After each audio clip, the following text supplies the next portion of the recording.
여러분, 우리가 함께 오늘 읽은 말씀은요, 바울이 지금 에베소 성도를 향한 기도의 내용입니다. 에베소 성도를 향해 바울이 간절한 마음으로 하나님께 간구하는 내용이 오늘 본문에 담겨 있죠. 여러분, 바울은 이 에베소 성도들에게 하늘에서 준 신령한 축복이 무엇인지 먼저 설명해 주었습니다. 이 모든 신령한 복을 바로 교회, 저와 여러분이 받았죠. 에베소 성도뿐만 아니라 우리 모두가 이미 받았습니다. 근데 그 받은 복이 진짜 무엇인가?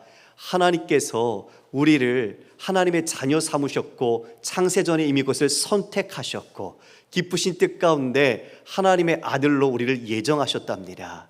그리고 예수 그리스도를 통해 십자가의 대속하심으로 우리를 속량해 주시는 그 은혜, 그것뿐만 아니라 하나님 나라의 상속자, 하나님의 소유로 삼아 주셨대요.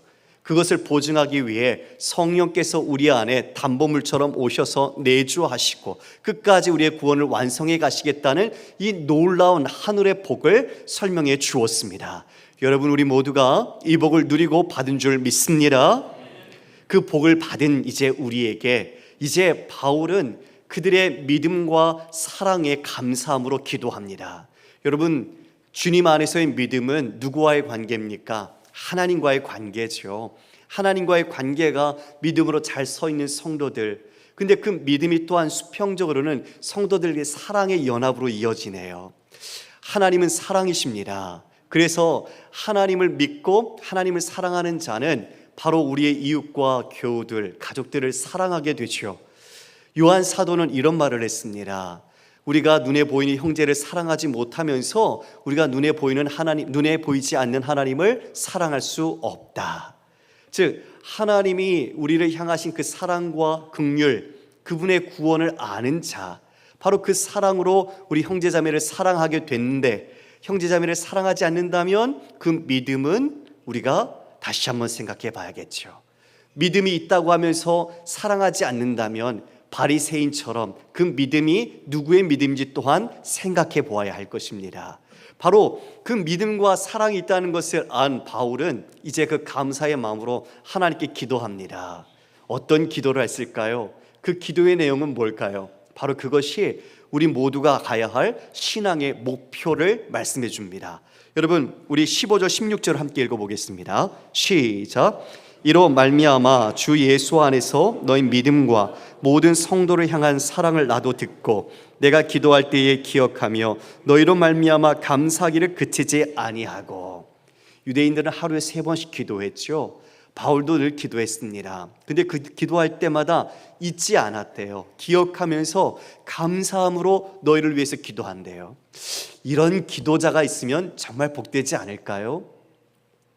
여러분을 위해서 잊지 않고 기도해 주는 사람이 있다는 것, 여러분 가장 복된, 정말 가장 귀한 그런 사람이겠죠. 부모님들이 자녀를 위해서 그렇게 기도하십니다. 우리 자녀들도 부모님을 위해서 기도하시죠? 예, 바로 그렇게 서로가 기도한다는 건 너무나 믿음 안에서 아름다운 신앙인의 모습이죠. 바울이 지금 그 에베소 성도를 위해서 감사로 하나님께 간구하는데요, 그 기도의 첫 번째 내용이 바로 17절에 나옵니다. 우리 17절 함께 읽습니다. 우리 주 예수 그리스도의 하나님 영광의 아버지께서 지혜와 계시의 영을 너희에게 주사 하나님을 알게 하시고. 자, 어마어마한 하늘의 축복을 받았다는 걸 알았어요. 근데 그 축복을 아는 것에서 이제 그치는 게 아니라 그 축복을 우리 삶의 신앙 생활을 해 나가면서 우리가 그것을 확인하죠. 여러분, 신앙 생활은 우리가 하루하루 다릅니다. 하나님을 알아가는 것도 다르고 하나님과의 관계도 다르죠. 그래서 어제의 신앙으로 우리가 오늘 살지 않아요. 우리는 오늘 새로운 신앙으로, 은혜로 하나님과 함께하며 살아가고 있는 겁니다. 하나님을 아는 건요, 내가 IQ가 높다고, 내가 많은 지식을 갖고 있다고 우리가 하나님을 알 수가 없어요. 만약 그렇다면 좋은 학위를 많이 갖고 있는, PhD를 여러 개 갖고 있는 사람이 더 하나님과 가깝겠죠. 그러나 하나님은 그렇게 여기지 않습니다. 그래서 우리의 인간의 지성과 지식과 지혜는 제한적이고 불완전해서 하나님을 알 수가 없어요. 그래서 하나님을 알려면 지금 바울이 기도한 것처럼 지혜와 계시의 영을 주셔야 돼요. 지혜와 계시의 영은 바로 성령님을 말합니다. 예수님을 구주로 영접하는 자에게는 성령께서 우리 안에 내주하십니다. 그래서 그 성령께서 바로 지혜와 계시의 영으로 우리에게 깨닫게 해주시죠. 여러분, 지혜가 무엇입니까? 성경은 여호와를 경외하는 것이 지혜의 근본이라고 말합니다. 바로 하나님이 어떤 분인지를 아는 것이 우리의 삶의 지혜의 뿌리고 시작이라는 거죠. 그래서 그분을 알 때 우리는 진정한 지혜를 알고 그 삶을 이 삶에 적용하면서 지혜롭게 살아갈 수 있게 되는 겁니다. 여러분, 성경 말씀, 이 말씀이 인간 저자에 의해서 기록됐습니다. 약 40여 명이 넘는 인간 저자들이 1500년 동안 기록을 했어요. 그런데 이 성경을 인간이 썼지만 성령께서 영감을 주셔서 이 기록을 남겼습니다. 그것은 곧 이 성경의 원저자는 성령님이라는 뜻입니다. 성령님께서 이 기록하신 것을 우리가 읽을 때 성령께서 깨닫게 해주지 않으면, 계시의 영, 말씀의 진리의 영으로 우리를 깨닫게 해주지 않으면 우리는 이걸 알 수가 없어요. 지혜, 하나님이 어떤 분인지 알고 하나님의 말씀을 깨달아 갈 때 우리는 하나님의 일, 하나님이 어떤 분인지를 알기 시작합니다. 그래서 그때 우리는 변화되기 시작하죠. 바울이 지금 그걸 원하는 거예요. 지혜와 계시의 영, 우리의 지식, 우리의 지능, 우리의 이성으로 되는 것이 아니라 지혜와 계시의 영을 받아서 그것으로 우리가 더 깊이 하나님을 알기를 힘쓰고 원한다라고 말하는 겁니다. 그것이 가장 신앙의 핵심이고 본질이기 때문이죠. 맞습니다. 여러분, 우리는 바로 그 성령님을 통해서 우리가 하나님을 더 깊이 알아가야 합니다. 그분의 경영이 어떠한지, 그분의 다스리심이 어떠한지, 그분이 우리의 인생을 어떻게 이끌어 가시는지 그것을 바라봐야 합니다. 문제에 우리의 마음이 매몰되거나 사건에 우리의 마음이 집착되어서 거기에 우리가 주님을 멀리 한다면 우린 주님을 바라볼 수가 없어요. 주님은 그 가운데 우리 옆에 계시는데도 우리가 주님을 보지 못한다면 우리는 우리의 시선을 다른 곳으로 향하며 마음 아파하고 괴로워할 겁니다. 그리고 또 한편으로는 우리가 믿음이 있고 이미 받은 은혜가 내 안에 있다라고 여기면서 우리가 정체되어 머물러서는 안 됩니다. 그냥 그 자리에 안주하는 거예요. 이 정도면 됐어. 난 이제 예수 믿고 천국 가면 됐고 적당하게 이 세상 누리다가 이제 가면 돼. 아니요, 그런 믿음 없습니다. 그런 믿음 없어요.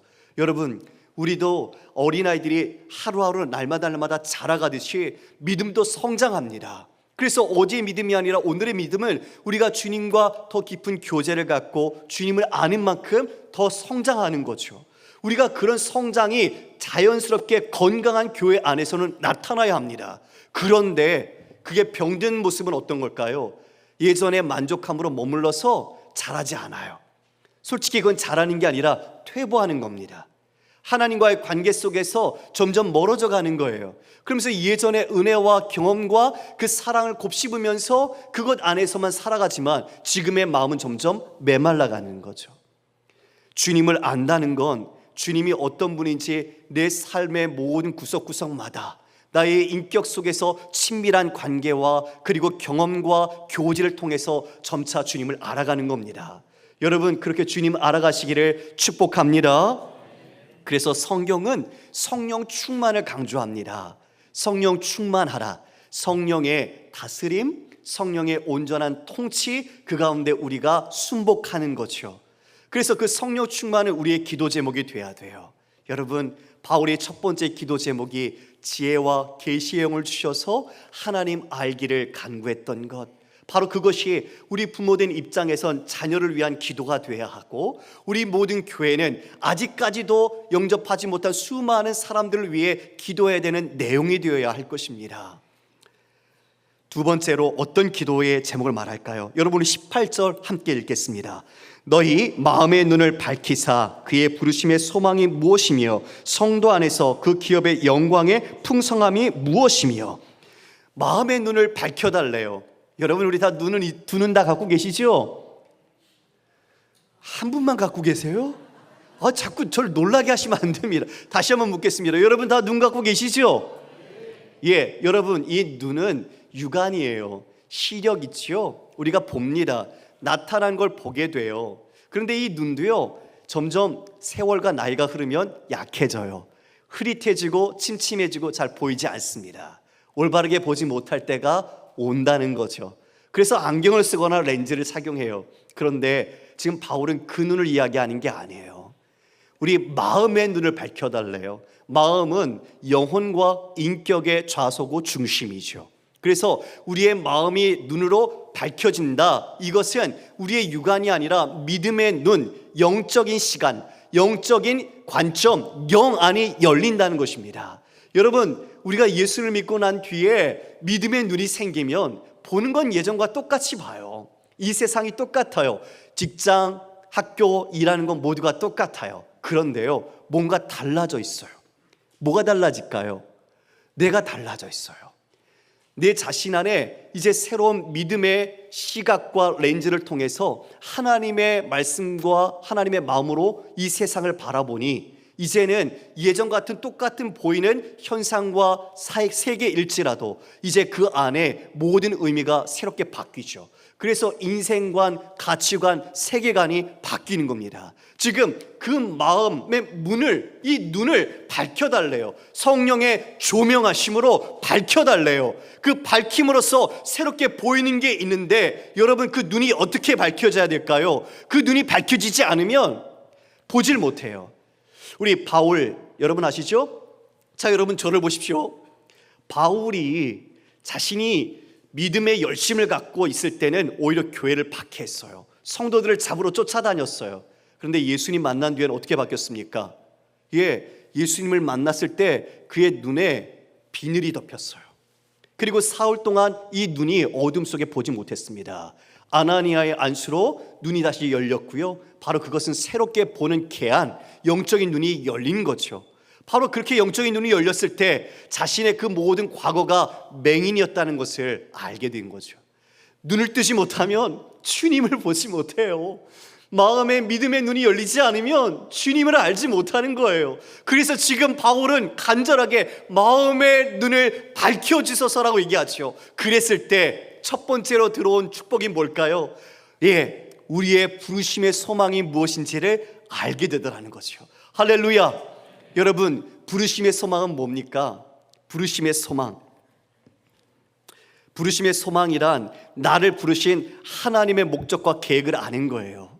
바로 그분의 뜻이 내 뜻이 되는 거예요. 예전엔 내 소망대로 살았어요. 내가 원하는 대로 내 뜻대로 막 했어요. 그런데 주님을 알고 그 주님의 마음과 주님이 나를 향한 계획을 알까? 이제는 그 모든 내 옛 계획이 사라지고 하나님의 뜻이 내 소망이 되는 거예요. 주님의 뜻이 내 목적이 되더라는 거죠. 할렐루야.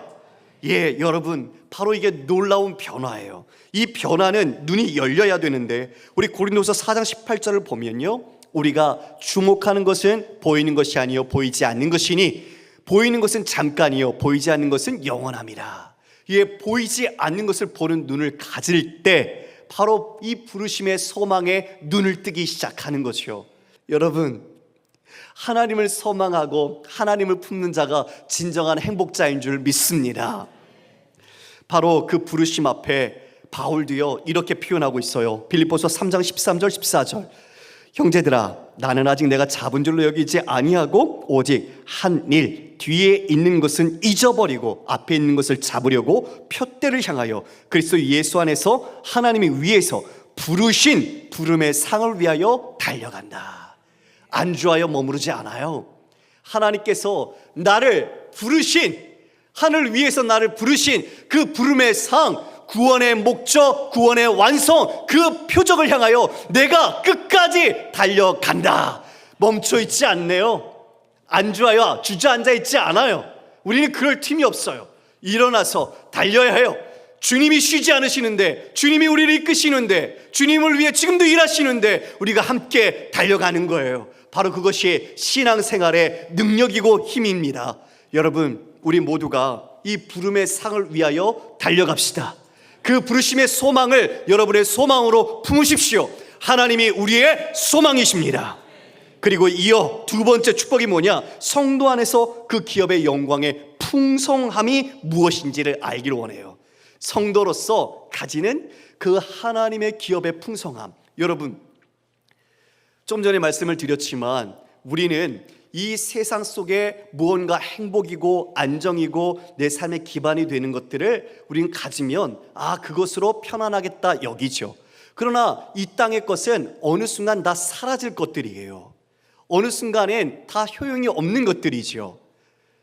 여러분, 이 자리에 100년 이상 계실 분 계세요? 물론 요즘은 100세 좀 넘게 사신 분도 계시더라고요. 계실 수 있죠. 그런데 여러분, 그 모든 것은 다 효용 가치가 끝난 날이 있어요. 그러나 하나님께서 우리에게 주신 기업은요, 영원한 거예요. 우리를 부르셔서 하나님의 자녀가 되게 하셨고, 우리를 구원 백성 삼아 주셨고, 우리를 하나님 나라의 상속자로 삼아 주셨어요. 이 세상이 아무리 귀하고 보배로운 거라고 해도 하나님께서 그 모든 것과 비교할 수 없는 것을 우리에게 주신 거예요. 그 바로 성도로서 하나님 자신을 우리에게 주셨을 뿐만 아니라 하나님 나라의 모든 것을 상속자로서 누릴 수 있게 주셨다는 것, 그걸 알게 될 때 여러분, 세상의 어떤 기쁨, 세상의 즐거움에 우리의 마음을 두지 않아요. 할렐루야. 그러니까 다른 사람들처럼 우리가 돈 문제 있죠. 우리가 사업, 우리의 학업, 우리의 직장, 여러 문제 있죠. 그런데 그거에 우리가 묶이지 않아요. 우리는 주님 안에 있고 주님의 영원한 것을 받은 자예요. 그 영원한 가치가 이미 우리에게 주어졌는데 왜 자그마한 것에 우리의 마음을 다 쏟고 거기에 우리의 마음이 무너지겠어요? 그렇죠? 바로 하나님이 여러분에게 영원한 기업의 상속자로 우리를 삼아주셨습니다. 그뿐만입니까?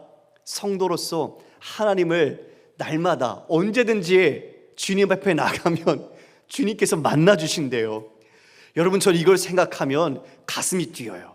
기뻐요. 자다가도 일어나서 주님 찾거든요. 잠이 안 오면 기도하자라는 사인으로 알고 일어나서 침대에서 그냥 기도합니다. 새벽 2시간, 3시간 일어나서 그냥 기도해요. 주님이 날 찾으시는구나, 주님이 데이트를 원하시는구나, 그냥 그렇게 생각하고 기도하는 거예요. 자야 되는데, 피곤한데, 이게 아니라 그런 생각 속에서 주님과 함께 할 수 있다는 게 너무 행복하고 기뻐요. 여러분, 우리가 맨날 어떡하지? 걱정에 만려 쌓이고 여전히 세상 사람들이 갖고 있는 것처럼 그런 마음들을 가지고 기웃기웃거리는 건 왜 그럴까요? 우리가 하나님의 크신 능력을 믿지 못하기 때문이죠. 하나님의 뜻도 알겠어요. 하나님이 어떤 분인지 알겠어요. 그런데 실질적으로 하나님의 능력을 내가 모르니까 하나님을 신뢰하지 못하는 거예요. 그래서 다른 세상의 방법들을 자꾸 잡으려고 기웃거리고 그곳에 가서 우리가 머무는 모습들이 있지 않을까요? 하나님은 그게 아니라는 거예요. 하나님은 지극히 크신 능력으로 이 모든 것을 행하신다. 그것을 바울이 알기 원한다고 하죠. 자신이 이미 그 모든 것을 경험하고 있으니까요. 그래서 바로 부활의 권능의 능력을 이야기해 줍니다. 죽은 자가 살아나는 것, 바로 하나님의 그 크신 능력이 지금 우리 모든 성도에게도 역사하고 있다는 것을 예수 그리스도의 부활의 권능으로 증명하는 거예요. 이렇게 말씀하시죠. 20절 말씀입니다. 그의 능력이 그리스도 안에서 역사하사 죽은 자들 가운데서 다시 살리시고 하늘에서 자기의 오른편에 앉히사 모든 통치와 권세와 능력과 주권과 이 세상뿐 아니라 오는 세상에 일컫는 모든 이름 위에 뛰어나게 하시고. 여러분, 예수 그리스도는 분명히 죽으셨습니다. 그런데 그 죽은 자 가운데서 사흘 만에 바로 이 부활의 능력으로 권능으로 살리셨습니다. 그리고 뿐만 아니라 예수 그리스도께서 부활 승천하셔서 하나님 보좌 우편에 앉으셨습니다. 여러분, 우편은 상속자의 자리입니다. 그뿐만입니까? 더 나아가서 통치와 권세와 능력과 주권자들, 이 세상뿐만 아니라 오는 세상의 그 모든 이름 위에 어떻게 하셨다고요? 뛰어나게 하셨다. 할렐루야. 뛰어나게 하셨다. 그 모든 것을 하늘에 있는 것이나 땅에 있는 것이나 그리스도 안에서 통일되게 하려 하심이라. 하나로 묶으시고 연합하게 하시고 하나님께 귀결하여 예수 그리스도의 통치를 받도록 만드시는 것, 바로 이 놀라운 권능을 하나님께서 지금도 이루어가고 계시다는 거죠. 빌립보서 2장 9절 이하의 말씀입니다. 이러므로 하나님이 그를 지극히 높여 모든 이름 위에 뛰어난 이름을 주사 하늘에 있는 자들과 땅에 있는 자들과 땅 아래에 있는 자들로 모든 무릎을 예수의 이름에 꿇게 하시고 모든 입으로 예수를 주라 시인하여 하나님 아버지께 영광을 돌리게 하셨느니라. 예수를 주다, 그분이 우리의 구원자요 우리의 주인이 되신다. 이것을 이 모든 하늘과 땅에 있는 것들이 다 무릎을 꿇고 시인하여 하나님께 영광을 돌리게 하셨다. 예, 맞습니다. 예수 그리스도는 만물의 주인이십니다. 만물의 통치자십니다. 그 통치자가 그런데요, 놀라운 일이 벌어졌네요. 22절 중반절에 보니까 그를 만물 위에 교회의 머리로 삼으셨느니라. 교회는 그의 몸이니 만물 안에서 만물을 충만하게 하시는 이의 충만함이니라. 여러분, 만물을 다스리시는 주인, 그 통치자를 교회의 뭐로 삼으셨다고요? 머리로요. 여러분, 교회의 머리는 대표가 될 뿐만 아니라 바로 우리 모두가 순종해야 될 대상이 바로 머리죠. 바로 그 예수 그리스도께서 우리의 머리가 되셨다는 것은 우리를 통치하시고 다스리시는 분이라는 것을 의미합니다. 우리는 그분의 손과 발, 지체가 되었죠. 그래서 우리는 그리스도의 뜻을 따라 순종하며 살아갑니다. 여러분 자신이 한 분 한 분이 움직이는 교회입니다. 예배당, 이건 건물이에요. 교회가 아닙니다. 여러분이 교회예요. 우리를 불러 모으셨어요. 하나님이 바로 이 만물의 주인이 되시는 통치자 예수 그리스도를 우리의 머리로 주셨습니다.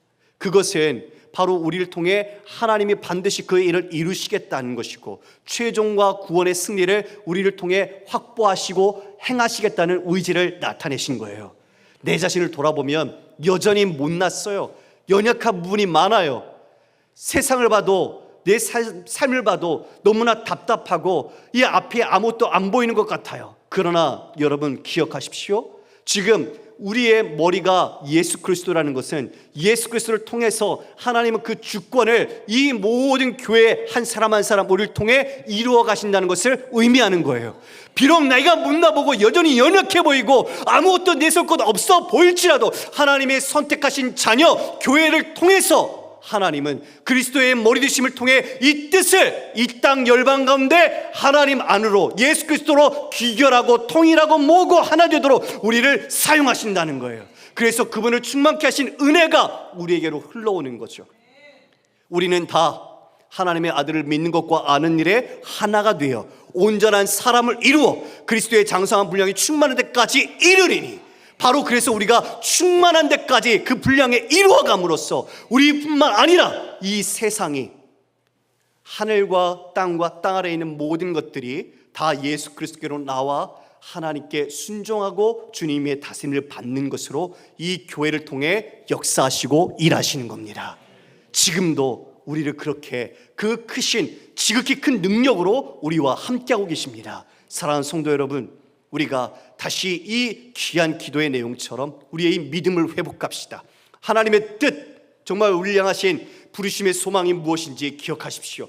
우리에게 주어진 그 영원한 영광이 얼마나 중요한지 여러분 소망하십시오. 그리고 우리에게는 지금도 그 부활의 권능과 그리고 이 모든 통치의 권능으로서 하나님께서 우리를 붙들어 역사하고 계십니다. 날마다 하나님을 더 깊이 알아감으로써 이 최후 승리를 주시는 그 날까지 끊임없이 믿음의 길을 달려가는 사랑하는 성도 되시기를 주의 이름으로 축원합니다.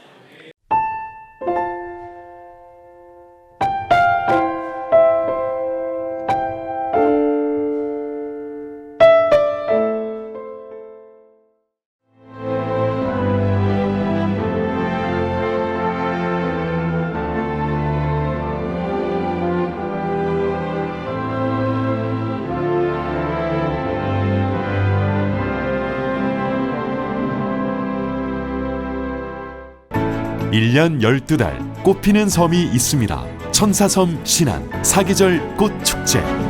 봄을 여는 수선화부터 섬길을 걸으면 걸을수록 놀라운 즐거움을 선사하는 겨울꽃 애기동백까지, 이제 대한민국 섬여행은 사계절 꽃축제와 함께 천사섬 신안.